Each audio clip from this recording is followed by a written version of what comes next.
개오이 한 세기 동안 투탕카멘의 이야기는 완벽한 것처럼 보였다. 9살의 왕위에 오른 소년 왕은 19살에 세상을 떠났고 5,000점이 넘는 유물과 함께 왕들의 계곡 아래에 묻혔다. 그의 황금 가면은 고대 이집트의 상징이 되었다. 1922년 하워드 카테오에 의해 발견된 그의 무덤은 역사상 가장 유명한 고고학적 발견이 되었습니다. 그의 가문, 그의 세계를 형성한 왕조에 대한 질문은 해결된 것으로 여겨졌습니다. 아멘호텝 3세와타의 왕비가 그의 조부모였습니다. 종교 전체를 파괴한 2단 파라오 아케나텐이 아버지였고 어머니는 네페르티티였을 것이라는 추측도 있으며 케아라는 이름의 왕비였을 것이라는 추측도 있다. 이러한 추측들은 비문 신전 기록 그리고 몇몇 새겨진 이름들을 통해 뒷받침된다. 그러데온 중 2010년 이집트 과학자 팀이 투탕카멘의 뼈에서 DNA를 추출했습니다. 그리고 그들이 발견한 것은 단순히 공백을 메운 것이 아니었습니다. 오히려 여러 공백을 지우고 나머지를 완전히 바꿔놓았습니다. 역사상 가장 유명한 파라오의 어머니는 누구도 예상하지 못했던 인물이었습니다. 그리고 일단 그 가계도를 살펴보면 어떤 황금 가면보다 훨씬 더 어둡고 중대한 이야기를 담고 있다는 것을 알 수 있습니다. 하지만 DNA 분석 결과가 무엇을 드러냈는지 이해하려면 먼저 사람들이 무엇을 알고 있다고 생각했고 왜 그렇게 확신했는지 이해해야 합니다. 이집트 제18왕조는 기원전 1550년부터 1292년까지 존속했으며 역사가들은 이 시기를 신왕국이라 부릅니다. 이 시기는 이집트 제국이 남쪽의 누비아에서 북쪽의 시리아까지 뻗어있던 전성기였습니다. 투탕카멘의 할아버지인 아멘호테프 3세는 거의 40년 동안 통치했습니다. 그는 나일 강변에 기념물을 건설하고 외국 왕국들과 외교적 혼인을 유지했으며 많은 사람들이 이집트 역사상 가장 부유했던 시대로 여기는 시기를 이끌었습니다. 그의 왕비 타이에는 이례적으로 강력한 권력을 위일했으며 신전 부조에서 파라오와 동일한 크기로 묘사되었는데 이는 거의 전례가 없는 일이었다. 그들의 아들 아멘호테프 4세는 이름을 아케나텐으로 바꾸고 종교혁명을 일으켰다. 그는 전통적인 신들의 체계를 버리고 신전들을 폐쇄했으며 수도를 아케타텐, 오늘날의 아마르나이라는 새로운 도시로 옮기고 오직 하나의 신 태양신 아텐만이 존재한다고 선언했습니다. 은 급진적이었고 전례 없는 일이었습니다. 그리고 한 세대 만에 그 모든 것은 뒤집혔습니다. 아직 어린 나이였던 투탕카멘이 즉위하자 옛 질서가 복원되었다. 신전들이 다시 문을 열었고 수도는 테베로 돌아갔다. 심지어 그의 이름조차 아텐의 살아있는 형상이라는 뜻의 투탕카텐에서 아문의 살아있는 형상이라는 뜻의 투탕카멘으로 바뀌었다. 옛 신들이 돌아온 것이다. 그리고 기원전 1324년경 어린 왕 투탕카멘은 19세의 나이로 세상을 떠났습니다. 수십 년 동안 역사가들은 투탕카멘의 부모가 정확히 누구였는지에 대해 논쟁을 벌였습니다. 그의 재위 기간 중 작성된 여러 비문에는 아멘호테프 3세가 그의 아버지로 언급되어 있습니다. 하지만 고대 이집트어에서 아버지라는 단어는 할아버지나 조상을 의미하기도 했습니다. 그 단어는 모호했습니다. 아케나텐이 그의 친아버지일 가능성이 가장 높았지만 어머니의 신원은 확실히 불확실했습니다. 아케나텐의 위대한 왕비였던 네페르티티는 유명하고 강력했으며 6명의 딸을 둔 것으로 알려져 있습니다. 그러나 어떤 비문에도 그녀가 투탕카멘의 어머니라고 명시적으로 언급되어 있지는 않습니다. 또 다른 후보로는 아케나텐의 두 번째 아내였던 케아가 있었는데 그녀는 몇몇 기념비에 이름이 언급되었다가 이후 모든 기록에서 눈에 띄게 지워졌다. 또한 그의 어머니가 이름이 알려지지 않은 공주, 아마도 아케나텐의 딸 중 한 명이었을 것이라는 설도 있었다. 고고학적 기록은 단편적인 정보만을 제공했을 뿐 해답은 제시하지 못했습니다. 게다가 미라 자체에 얽힌 미스터리도 남아있었습니다. 1898년 고고학자 빅터 로레트는 왕들의 계곡에서 KB35 무덤을 발견했습니다. 그 안에는 아멘호텝 2세의 미라와 함께 신원이 확인되지 않은 여성 2명이 있었습니다. 그들은 감싼 천이 벗겨진 채 옆방 바닥에 아무렇게나 놓여 있었다. 아마도 죽은 지 1000년 후에 사제들이 그곳에 숨겨놓았을 것이다. 한 명은 나이가 많았고 다른 한 명은 어렸다. 이름도 표식도 비문이 새겨진 관도 없었다. 그들은 단순히 늙은 여인과 젊은 여인으로 알려지게 되었습니다. 객년이 넘는 세월 동안 그들의 신원은 알려지지 않았습니다.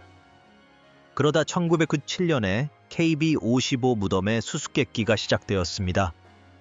무덤 안에는 파손된 관 하나가 있었는데 금박으로 장식된 AP면은 뜯겨져 나갔고 모든 이름은 고대에 의도적으로 지워져 있었습니다.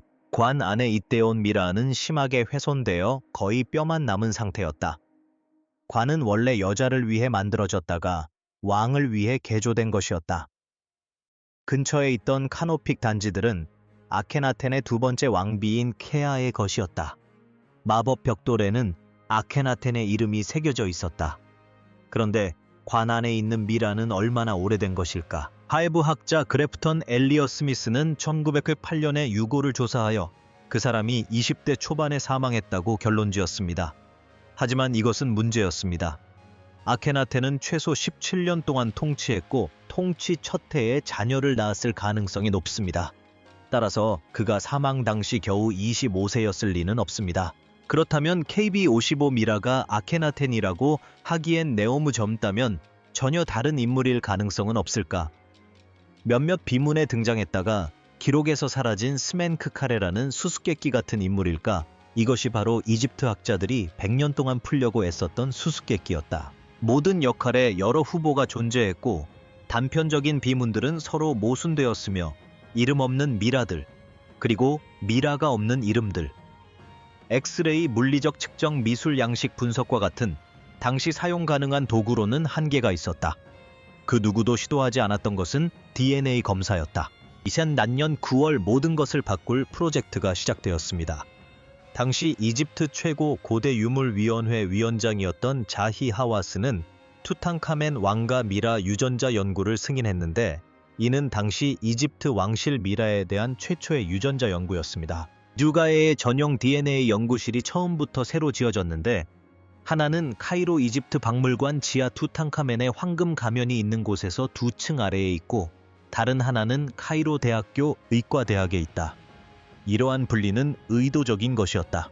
한 연구실에서 나온 모든 결과는 다른 연구실에서 독립적으로 재현되어야 했습니다. 주도적인 유전학자는 이집트 국립연구센터의 야히야 가드와 수마야 이스마일이었고 독일 튀빙겐 대학교의 고유전학자 카르스텐 푸시가 합류했습니다. 고다의 DNA를 다루는 것은 현대의 친자 확인 검사와는 다릅니다. 샘 제노렌 연된 미라 내부의 이중 나선 구조는 심하게 손상되어 있습니다. 이집트의 고온 밀폐된 무덤 내부의 습도 그리고 미라 제작에 사용된 나트론염은 모두 DNA를 구성하는 분자 결합을 파괴합니다. 남아있는 조각들은 매우 작고 종종 손상되었으며 오염물질 박테리아 곰팡이 그리고 그 표본을 만졌던 모든 고고학자의 DNA로 둘러싸여 있습니다. 연구팀은 유용한 정보를 추출하기 위해 각 미라의 밀도가 높은 피질골, 주로 대퇴골이나 경골에 구멍을 뚫었고 오염으로 인한 결과가 아닌지 확인하기 위해 때로는 신체의 여러 부위에서 6개의 샘플을 채취했습니다. 연구팀은 범죄 수사 MIT 현대 친자 확인에 사용되는 것과 같은 유전적 표지자인 16개의 짧은 반복 서열 STR을 증폭시켰습니다. 이 STR은 짧은 DNA 서열이 반복되는 유전체 영역이며 반복 횟수는 개인마다 다릅니다. 두 사람의 반복되는 유전자를 비교하면 부모, 자녀, 형제, 자매 또는 조부모 관계를 공유할 수 있습니다. 이는 범죄 현장에서 용의자를 식별하거나 법정에서 친부 관계를 확인하는 데 사용되는 것과 동일한 과학적 원리입니다.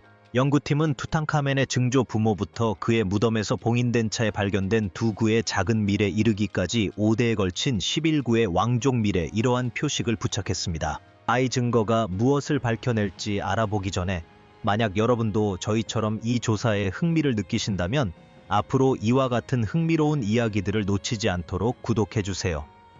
결과는 단계적으로 나왔고 기이아지 단계는 사건의 실마리를 하나씩 더 조여주었습니다. 먼저 조부모부터 확인했습니다. DNA 검사를 통해 K535에서 발견된 노년 여성이 아멘호텝 3세의 왕비인 티아의 여왕임이 확인되었습니다. 1905년에 무덤이 발견된 그녀의 미라 부모인 유야와 투야의 DNA도 예상대로 일치했습니다. 이렇게 조부모 세대의 확인이 완료되었습니다. 그 다음은 아버지였습니다. 애올굴 없는 관에 담긴 논란의 여지가 있는 미라. KB55는 아멘호테프 3세와 티아의 아들임이 확인되었습니다. 더 나아가 STR 분석 결과 그는 거의 확실하게 투탕카멘의 아버지였음이 밝혀졌습니다. 같은 연구팀의 CT 스캔 결과 척추 퇴행성 변화와 무릎 골관절염이 발견되어 사망 당시 나이가 상향 조정되었습니다.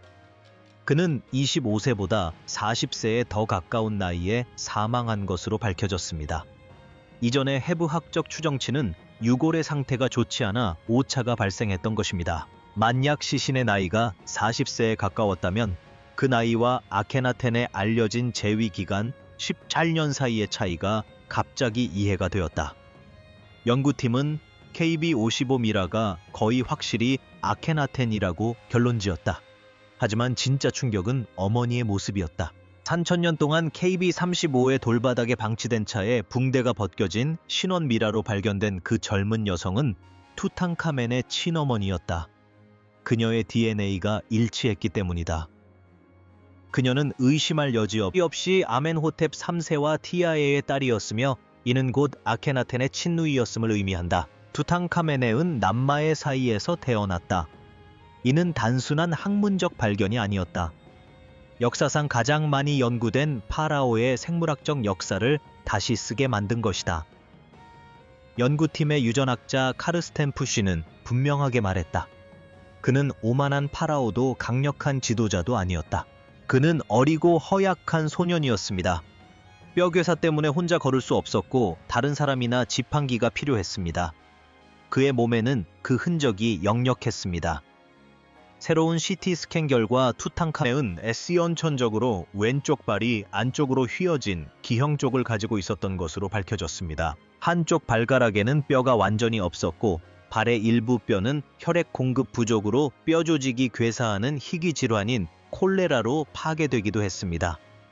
이러한 기형과 질병 때문에 걸음을 옮길 때마다 극심한 고통을 느꼈을 것입니다. 수십 년 동안 이집트 학자들을 당혹스럽게 했던 것이 갑자기 완벽하게 이해되기 시작했다.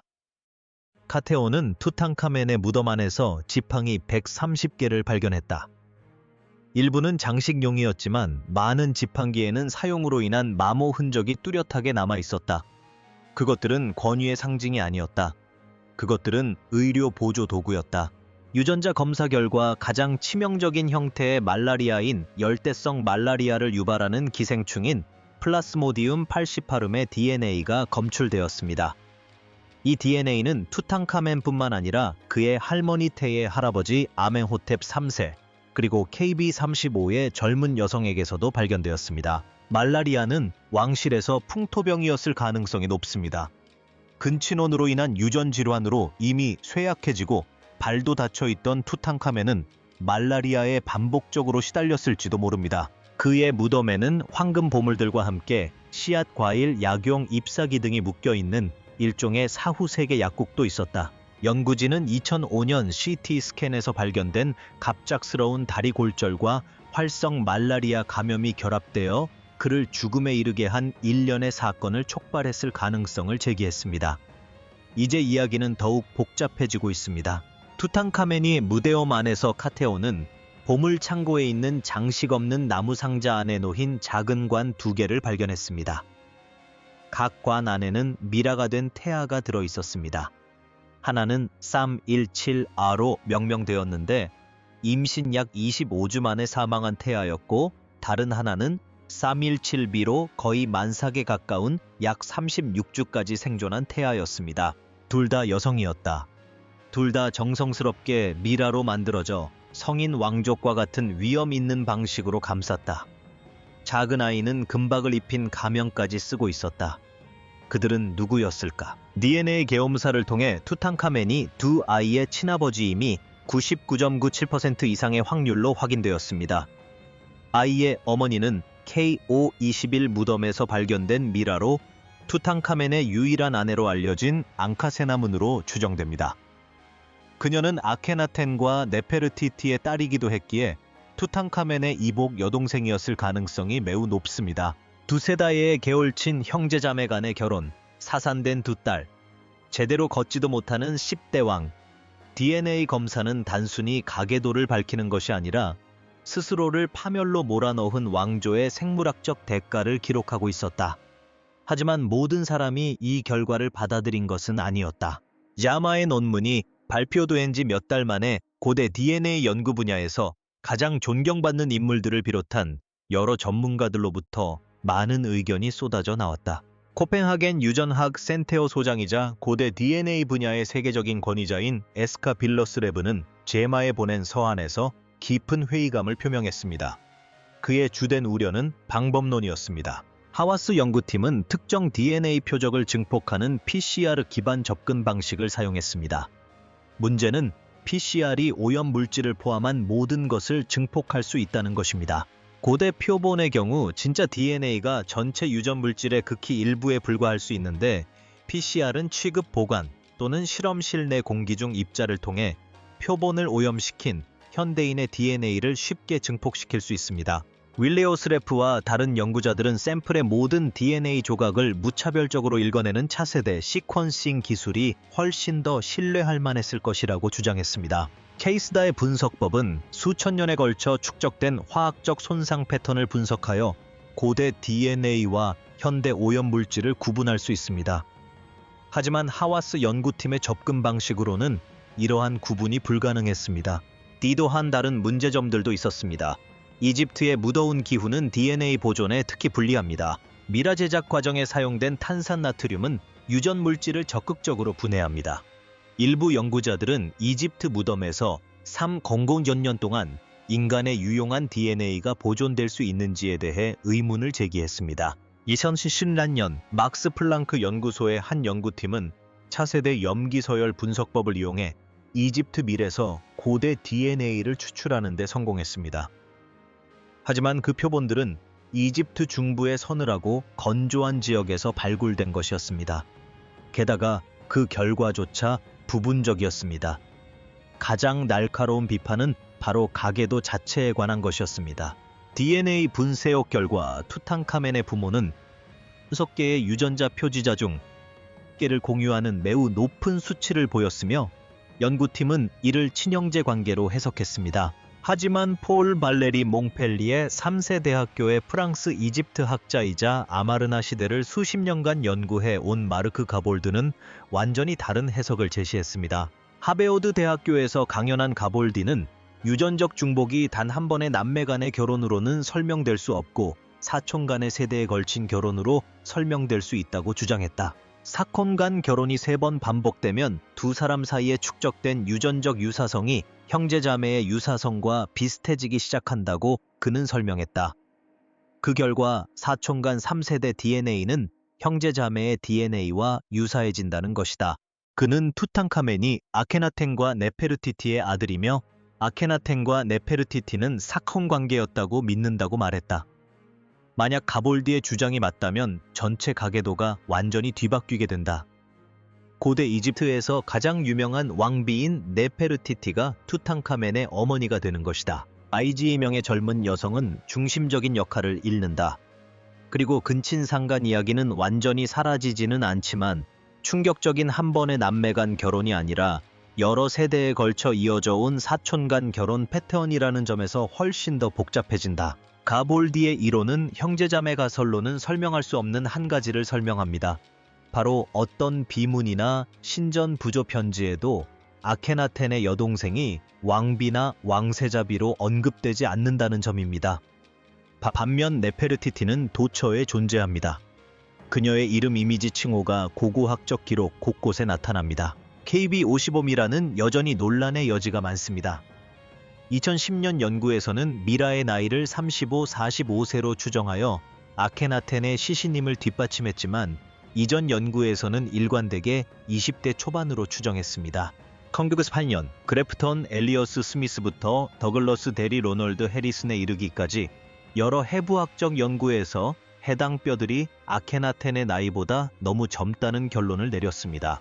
2010년 미국 인류학 저널에 실린 하비 히트와 동료들의 메타 분석에 따르면 미라의 연령 추정 방법은 상당한 오차 범위를 가지고 있는 것으로 나타났으며, 런던 크라이스트 처치 침 뱉는 현장에서 발견된 연령이 알려진 유골에 대한 블라인드 테스트를 예로 들면서 전문가들이 연령을 10년 이상 잘못 판단하는 경우가 빈번했다고 지적했습니다. 만약 KB55 전차의 몸체가 정말로 20대에 죽었다면 그 전차는 아케나텐이 아니라 전혀 다른 인물, 어쩌면 알려진 바가 거의 없는 유령 같은 인물인 스멘크 카레일지도 모릅니다. 그리고 해결되지 않은 문제가 하나 더 있습니다. 이집트 정부는 이 밀에서 채취한 샘플이 해외로 반출되는 것을 한 번도 허용한 적이 없습니다.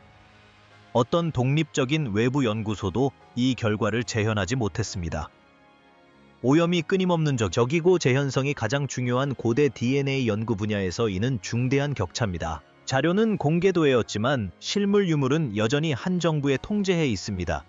그렇다면 우리는 어떻게 해야 할까요? 오늘날 투탕카멘의 미라는 여전히 왕들의 계곡에 있는 그의 무덤에 안치되어 있습니다. 황금 가면은 카이로의 그랜드 이집트 박물관 유리 진열장 안에 전시되어 있습니다. 젊은 여성은 100년이 넘도록 이름도 모른 채 유리 진열장 안에 누워있다. KB55 해골은 누구였는지 알 수 없지만 온도와 습도가 조절되는 케이스 안에서 텅 빈 눈구멍으로 응시하고 있다. 그리고 각각 태어나기도 전에 세상을 떠난 딸의 유해가 담긴 2개의 작은 관은 보관소에 놓여 있으며 차세대 기술이 그 뼛속에 담긴 정보를 읽어낼 날을 기다리고 있습니다.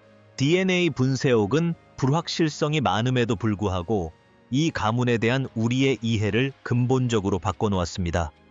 이들은 웅장한 홀을 활보하는 황금빛 전사들과 강력한 여왕들의 왕조가 아니었습니다.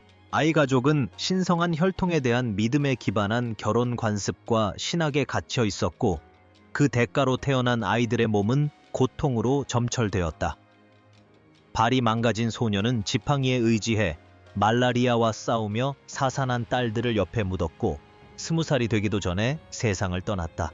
아이 숨겨진 역사의 한 장에 흥미를 느끼셨다면 구독하셔서 이제 막 드러나기 시작하는 증거들을 통해 더 많은 미스터리를 탐구해보세요.